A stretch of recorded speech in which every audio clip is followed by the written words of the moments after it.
All right, so you need to be in Google Classroom. You'll find in the stream and the classwork tab, okay, that there's an acceleration lab that's posted in there, okay, and you'll see the following things in there. You'll see the lab observations video, which you probably won't need if you're here, because you're going to see that in person, okay, unless you really want to look at it later. And then there's the YouTube video that's here, but I'm going to replace that with what I'm recording right now, okay. And then we've got the lab data, which again, you're not going to need. If you're here doing the lab, you'll have your own data, okay. And then there's the lab sheet, which is what I'm going to be working off on the board here, okay. And then obviously you need to have your Google Doc open, okay, so that you can add stuff to it as we go along.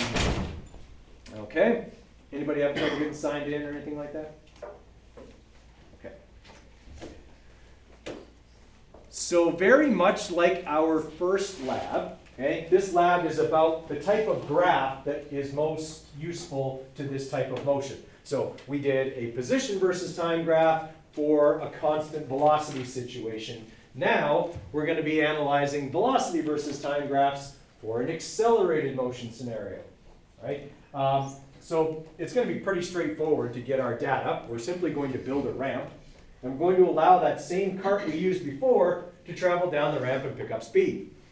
Okay? So there's not really much to the procedure part. You should be able to collect your data in like 5 minutes or less.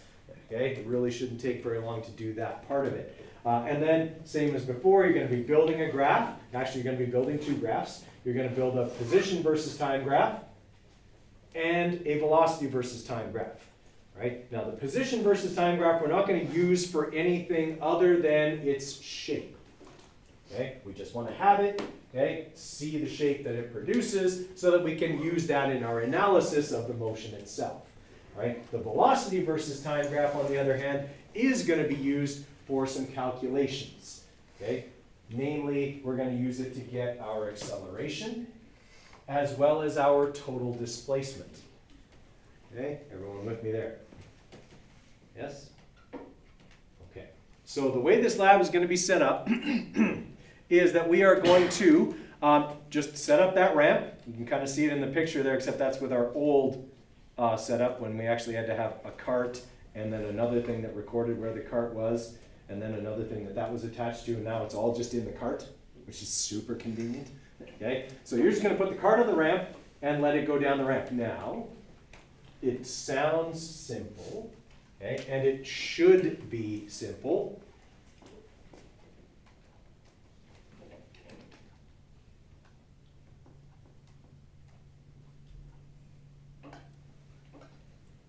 Did you hate when you can't get somebody's attention?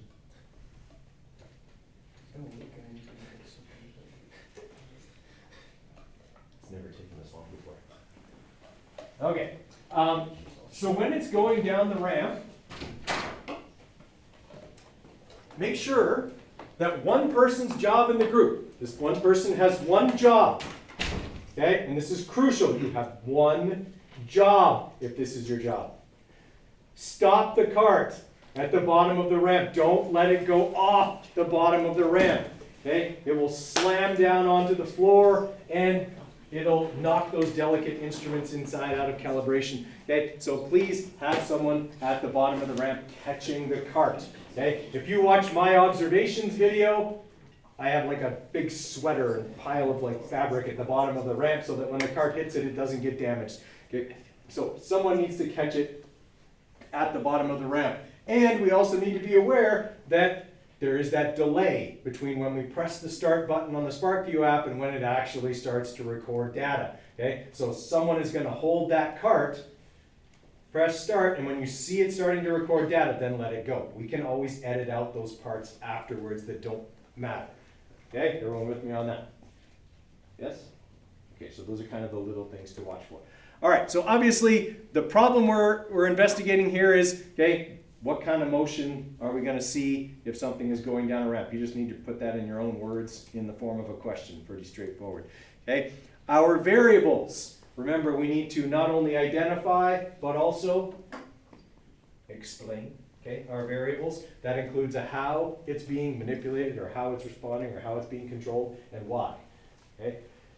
In this lab, because time is one of our variables, whenever time is one of our variables, it is the, which variable? Manipulated variable. Okay, so I'm letting you know that one. Okay, you need to give me an explanation, okay, how and why. It would probably be similar to your first lab, okay, in that the time interval is basically going to be predetermined. In this lab, you're going to have two responding variables because we are measuring two different things. That's why we have two different graphs. Perhaps the things on the y-axis of those two graphs might be our responding variables. Give me an explanation, how and why. And then controlled variables. Okay, we are only going to be doing this for one trial. Okay, you're only going to have one run. So think of anything that you don't want to change as the cart goes down the ramp. Okay, give me an explanation as to how that's being controlled and why it's being controlled. If you're considering some environmental ones, you could probably use environmental or conditional ones from the previous lab. Okay, that are staying the same for this. Okay, as another idea for a controlled variable, there's this force that's present that helps the cart go down the ramp.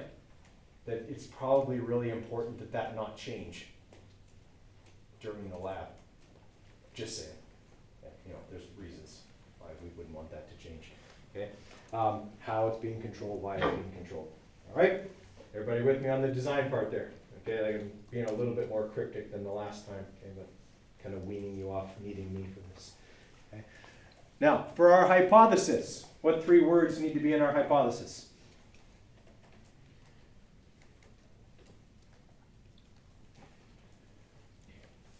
Somebody knows. If and then. All right, the if part deals with the premise. So I would say, since this is a lab about acceleration, that the if part should probably give me a definition of what acceleration is. Acceleration, apparently, that's how you spell it now. Two C's and then an E. It still looks like three E's. That's an E. Okay, so if acceleration is blah, blah, blah, okay, you tell me.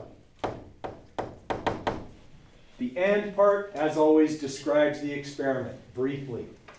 The cart is being allowed to roll down an incline with its position, velocity, and time recorded. Okay?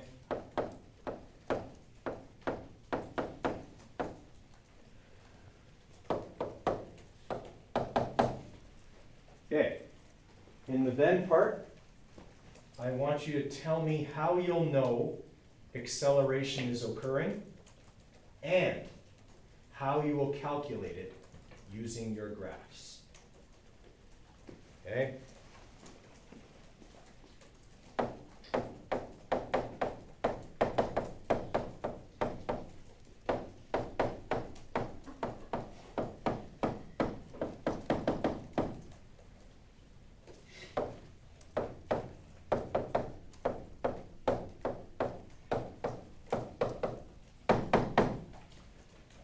Will both of your graphs display evidence of acceleration? That's probably what we should talk about in that part of it. Okay, so then the position time graph will look like this, velocity time graph will look like this, and acceleration can be calculated this way. And I'm going to put another caveat on that calculation.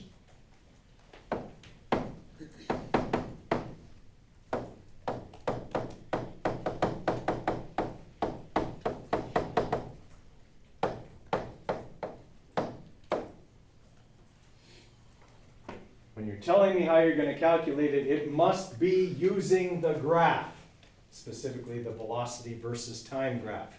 Okay? I do not want to see, I'll just use VF minus VI over T. We had that problem on the first lab. Okay? That only requires the first point and the last point. Okay? And we talked about why that's not valid. Those points are probably not on the line. Okay? So we want to make sure we're using something else the graph might give us. Okay? All right. questions from you guys? Okay, so I want to get you guys kind of set up and gathering the data here, right? So we've got two different kinds of tracks. Okay, so we've got the wooden ones we used before, as well as these metal ones. Okay, the metal ones that have the same grooves on them. Okay, so make sure that the cart gets in the grooves, otherwise it might fall off the sides. Okay, so put the wheels in the grooves on those. It doesn't matter which one you use, they work equally well, but they don't need to be very high. All right, you can see there in the procedure that it lists no higher than 20 centimeters. All right, so 20 centimeters is maybe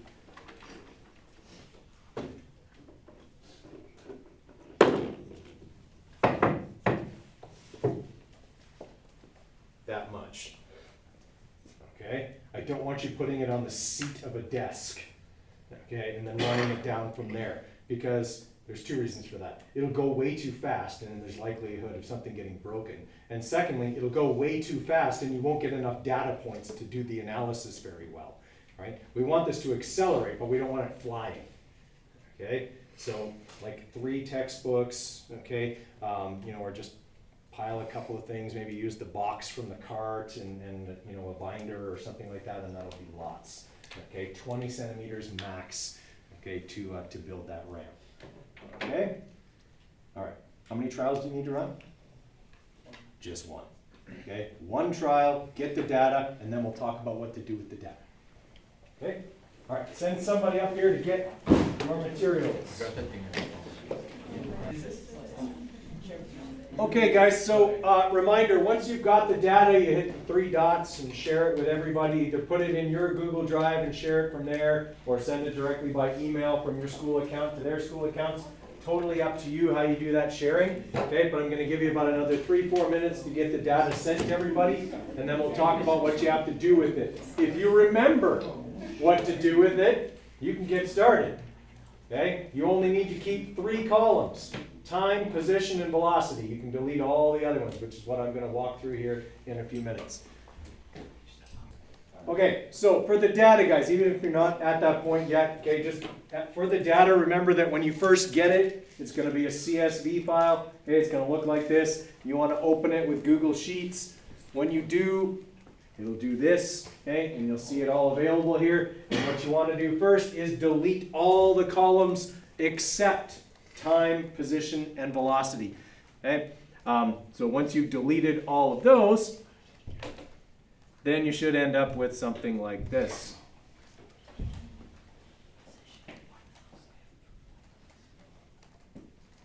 Oh, I think I already adjusted. Hang on.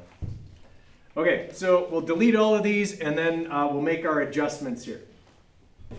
So, guys, you are going to have to build 2 graphs here. You need to build a graph of position versus time and a graph of velocity versus time. I find the best way to do that is to put them on separate sheets.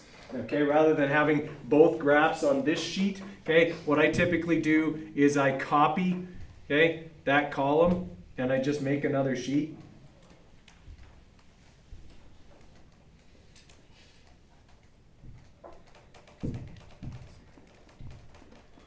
Okay, and into that sheet, I'll just cut the velocity into there.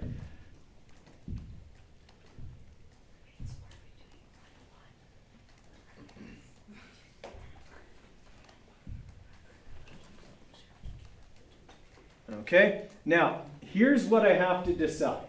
Okay, my 2 graphs, the position and the velocity versus time graphs, have to be dealing with not only the same amount of time, but also the same points in time. Okay, because we're going to be comparing the 2 graphs. So there's a really important thing that we have to be mindful of when we're building this graph initially. Okay, so what I'm going to do is I am going to build my velocity versus time graph first. And I've got 4 seconds worth of data, but not all of it is good. Okay, so insert a chart. Okay, definitely not what I want. Okay, I don't want a line chart. I want a scatter plot. Okay, and the stuff I want is right here. Would you agree? Right? Like I want the part where it's accelerating. I don't want this part where it's not moving yet. Okay? And I don't want any of this stuff after the fact. Okay? So here's what you need to do with your data. You need to decide which time points, or between which two times, you're going to keep.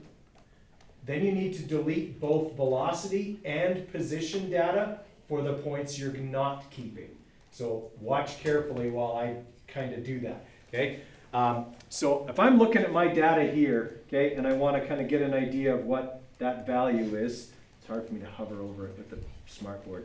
Okay, but I'm going to say probably about 0.75 seconds, okay, is probably where I want to start.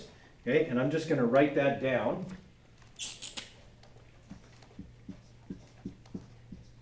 Okay, to about 2.5 seconds. That's where my good data ends, is at about 2.5 seconds. Okay. Easier to tell from the velocity versus time graph than the position versus time graph what data is good and what data isn't. All right, so what I'm going to do is I'm going to delete all the data from 0 to 0.75 on both sheets and shift it up. Okay, so if I'm looking at this sheet here, okay, I'm going to go back up to the top. Okay, and between 0 and 0.75 seconds, actually probably right about here would be good. I'll take it to there. Yep, okay.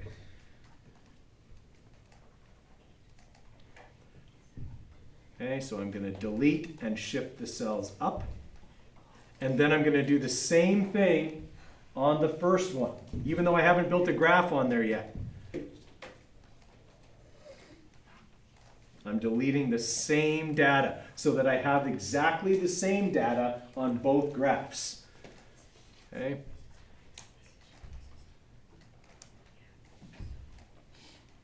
All right, and then now I'm going to need to look again because actually I can't use this number now because I shifted everything up. So back to sheet 1, okay, and looking at my graph.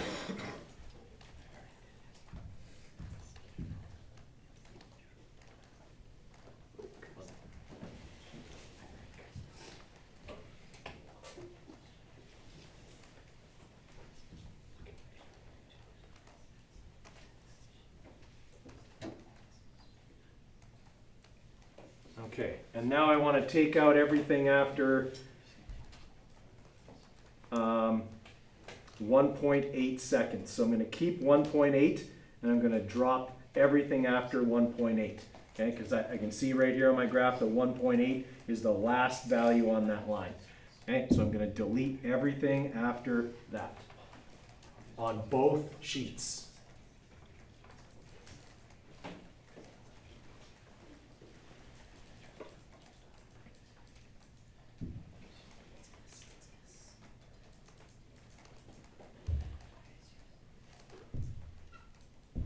Okay, and I'm going to shift up. All right, is that what my velocity time graph should look like? It is. Okay, now I'm going to go back over to my position versus time graph, even though I haven't built it yet, and I'm going to delete those same data points. So after 1.8 seconds.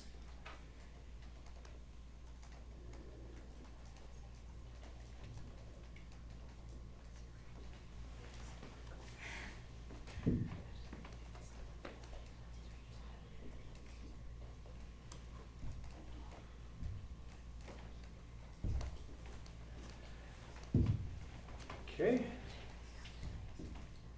And now I'm going to build my position versus time graph.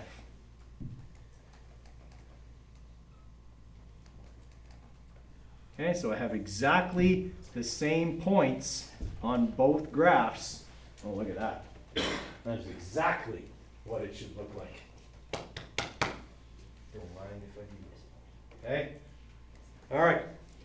Once you have those graphs built, copy and paste them into your lab report, okay, and then you can start working on the analysis. I'll give you a little bit of time and I'll come around and help, and then I'll talk about the analysis here in a few minutes.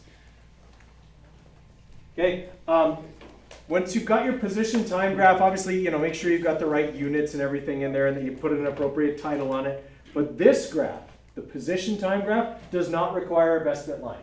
Once it looks like this, copy it over into your lab report.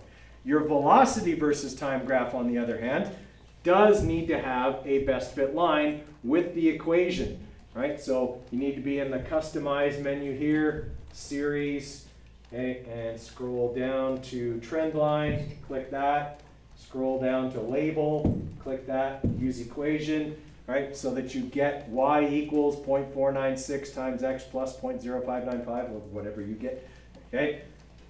You got your best fit line on there, you got your title and everything, copy it over once it looks like that, okay? So once you've got your graphs built and you've inserted them into the Google Doc, okay, so that you can see both in there. Okay, so I've got my velocity graph with my equation, okay, and then I've got my position versus time graph. Doesn't matter which order you put them in, okay, in there as well. The analysis asks you two questions. Okay, the first question is saying, using your graphs, identify the type of motion that occurred in this lab. So for that part of the question, you're looking at the shapes. Okay, the position versus time graph has a certain shape. Explain why this shape indicates the object is accelerating. Same thing for the velocity time graph. Explain why its shape indicates acceleration. That's the first part of question 1. The second part of question 1 wants you to show a calculation to prove it. That you use your velocity time graph for. Okay? You can do something with this equation right here, okay, that will calculate or show the acceleration and thus prove that acceleration actually happened during that lab. Very similar to what we did in the last lab. Okay? So you'll need to do that calculation, little explanation after that. Okay? And then for question number 2, says, with both of your graphs, there are ways to find the displacement of the object. So you can find the displacement with the position time graph, and you can find the displacement with the velocity versus time graph. So you have to think back now. It's been a couple of weeks, okay, since we did this, but there's a way to calculate displacement from a velocity time graph. Okay, how do you do it?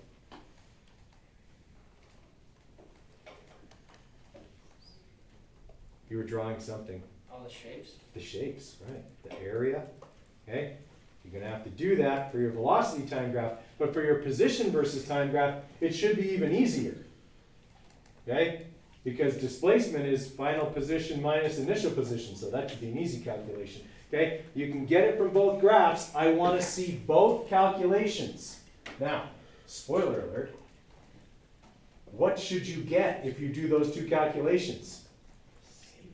At least very close, okay? If you're off by like more than 10, 15 centimeters, you did something wrong, okay? But we're using, this is why we used exactly the same data points, was so that when we compare the displacement from one graph to the displacement from the other, okay, we should theoretically get pretty close to the same number, all right? Everybody with me there? Okay, now I will also remind you that there was a shortcut that we learned for the velocity versus time graph that involved one of our acceleration formulas, okay, for calculating displacement. Okay, and it was a bit of a shortcut. You might have to review back to find that, but there was a formula you could use that essentially calculated those same shapes without actually having to calculate the shapes. If you can find that, that might help you out a bit. Okay? All right, questions on what's expected for the analysis? So there's a bit more work in the analysis on this lab than there was on the first one, but there was also way less data to collect, okay? For your conclusion, remember you're going to copy and paste your hypothesis, and then based on your data and analysis, can you accept it or do you have to reject it? Did acceleration occur? Were you able to calculate it? Okay? And then 2 sources of error and ways to fix them. Okay? You may be able to use some of the sources from the first lab. We were using, after all, pretty much the same equipment. Okay, so the same sources might be present, and that might save you a little time. Okay. Questions from you guys? Okay, you got the rest of the class to work on it. Should be able to get quite a bit of it done, I would think, and save yourself some homework.